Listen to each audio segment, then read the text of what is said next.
जीजी बड़की जीजी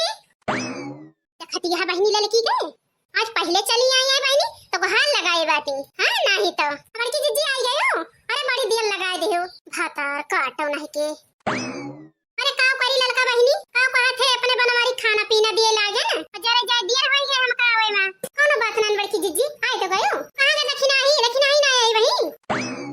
अरे बड़की जीजी हम हो आई गए देख ले लड़का बहनी आई गई दक्षिणा हो अरे बड़की जीजी जब तू आई गए तो दक्षिणा हो बहनी आई गई है हां तो भैया बहनी हरा आज बहुत सुंदर बहुत अच्छी गीत लेके आई है आप सबके लिए और एक बार भैया बहनी जितना जने सब्सक्राइब ना करे हुए हमारे चैनल को सब्सक्राइब कर ले ये कौनो गाँव ये डाई तो आप सबके पास सबसे पहले पहुंचे वीडियो में लाइक नहीं करते लाइकिया कह दिया करा आप सब ही लाइकिया कह दिया था भैया बहनी है तो हमारा हौसला बढ़ा था कमेंटो कह दिया करा चलो गाँव ये सुनाई भैया बहनी आप सबका चलो बड़की जीजी बैठा फिर दिया ना करा भाई भाई हमका घासी कोई रख जाए का है जा तू लड़का बहनी तू तो हरदम घास छलासी रहा तू तो का करी बड़की जीजी बैठो गोरू बछरू रखे ही छोले परबे करे हां बड़की जीजी बना के धया ये खाना भाई हमारे कलुआ पापा खाना ना खाए हैं चला गाय दिन जाए तो जाए अपने कलुआ पापा खाना दे भाग तू दक्षिणा हो बहनी तू मुझ जैसी है अब खाना वाना दे के आई हो तो कल्लू के पापा का लेकिन कौनो बात ना है ना चला गाय दिन जाए अब बाबा के तो खाना वाना दे के आवा करा चलो बड़की जीजी शुरू करा फिर काव गाई आज हम कुछ जरे जाए याद ही ना आवत है अब भाग तू बड़की जीजी तू हूं भूल जात हो